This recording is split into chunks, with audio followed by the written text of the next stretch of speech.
Hey everybody, Josh here with another exciting episode of Artpocalypse, Mentor Public Library's weekly arts and crafts video series. Here to show you something cool. Let's get started. So for today's video, I'm going to show you guys how to make a 7-strand braid using a special tool, because it's a lot easier than trying to just do it all by hand. If you've ever done braiding with 3 strings, you know that it can kind of get a little tangled. So 7, you need some help.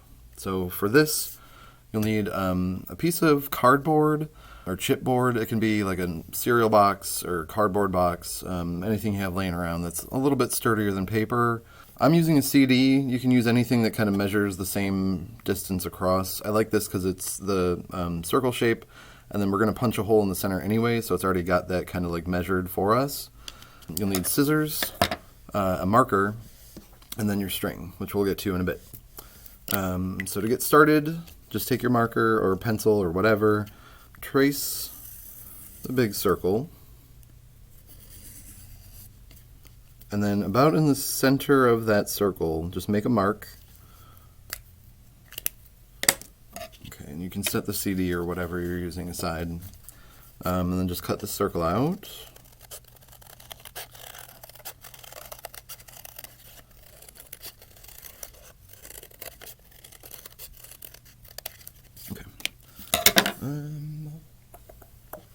Okay, so then take your marker or whatever, mark straight up from the center, because we're going to do 8. We're going to cut this up into a pie, kind of. So mark here, and then mark directly opposite it. Turn it like 90 degrees, and then do the same thing. This doesn't have to be perfect, like I say in every video, and I'm going to say that I say that in every video, You're welcome. So then between the 2 marks on all 4 sides here, well, circles don't have sides, but you know what I mean. Right between the 2, and you can eyeball it, or if you're a perfectionist, you can measure it. But that's a lot of math, and it's too early for math. It's always too early for math. Just make another mark, turn it, do the same thing, turn and do the same thing, and one last one here. So now it looks like the start of a pie. Take your scissors, and then on each of these marks, you can just cut a little straight line in. I usually like to, because I'm fancy, make like a little check mark, like so. I don't know if you can see that. Okay, right? It doesn't have to be too deep. It's just enough to like hold your string in place. So like I said, just one little cut in here would be just fine, but I'm going to get fancy with it. Make a little check mark in each hole. So do that all the way around.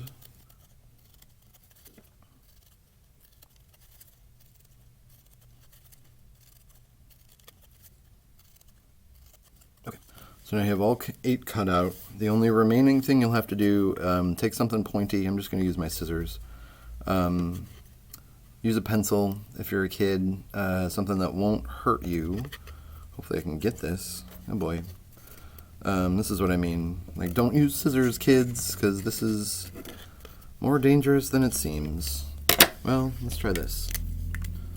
The scissors don't seem to want to poke through. Okay. That did. Okay. So make a hole that's about as big as like the 7 strands of whatever you're using. I'm using embroidery floss. You can use yarn. You can use whatever. It's totally up to you. I made a huge one of these, probably like this big or so, and then used that nylon cord that you can find at like a hardware store, and I made like dog ropes for my dogs. Made friendship bracelets, anklets, necklaces, you name it. It's pretty fun, easy craft once you get this set up.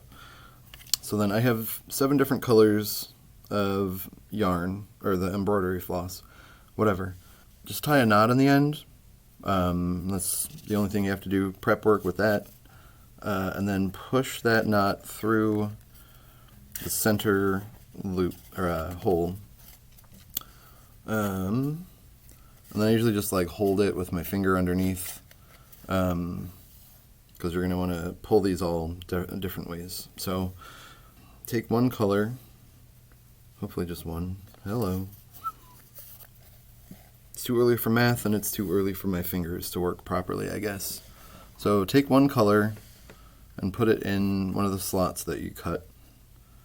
And then just do that for each individual color. Well, these guys need to... Oh boy. Oh boy. Okay. Sometimes arts and crafts is frustrating, but it's rewarding in the end, so the frustration is worth it. Right? So you see how I'm going around, putting one in each slot. But there's 7 colors and 8 slots, right? So that's what this tool is for. So the easiest thing to get you started is the empty slot you want pointing away from you, right? So you're going to want to count 1, 2, 3. Every third strand you're going to put into that empty slot, right? So pull that over. And these will get tangled if you cut it long enough, like your yarn or your cord or whatever. So I usually just kind of like comb my fingers through it to make sure that they don't get knotted up down here while we're working up here. And then every once in a while give that this piece a tug to pull it through so it's tight. So if it gets too loose it won't work right. So we just did that. So you're going to want to turn it again so that the empty slot is pointing away from you. Count 1, 2, 3. Pull that up into that slot and turn. And 1, 2, 3. Pull that over. And once you start working with this, you'll see what's happening. Like I said at the beginning, this is a much easier way of doing this than doing it by hand, because you're pulling, like you have these 4 over here, and you're pulling one strand over 2, and alternating colors and stuff. So it's a much easier way to approach this than trying to do it with just your fingers. So again, turn, so that's pointing away from you, and then 1, 2, 3, pull that one up. And then once you get good at this, something I usually do to make it go quicker, because we just pulled that strand up here, so now your empty slot is over here, and you just count from the right instead of this way, you go the other way. So 1, 2, 3, and pull that blue strand down, and then now it's back up top, so you come from this way, 1, 2, 3, pull that, and then you got your black one, pull that down. And then, like I said, pull this down every once in a while. And then 1, 2, 3, pull that up. 1, 2, 3, pull that down.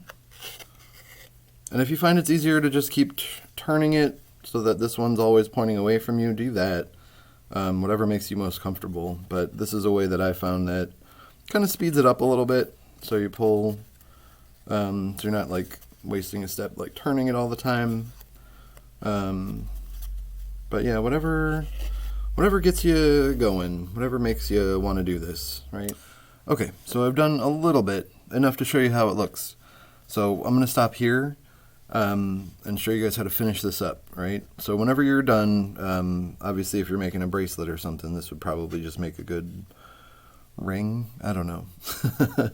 But it'll last longer if you keep going with it. Obviously we have all this string left. But to finish, you basically just reverse process here, and it doesn't matter where you start. Just take each strand out of its little slot, pop those out, and then just pull it out, set that to the side. And then can you see how that looks? Like I said, it's like braiding. It forms like a little tube almost, but looks like little chain links or something. I think it looks pretty cool. You can mix and match colors, do whatever you want. And then all you'll just need to do is just tie another knot at the end to secure your braid. And voila!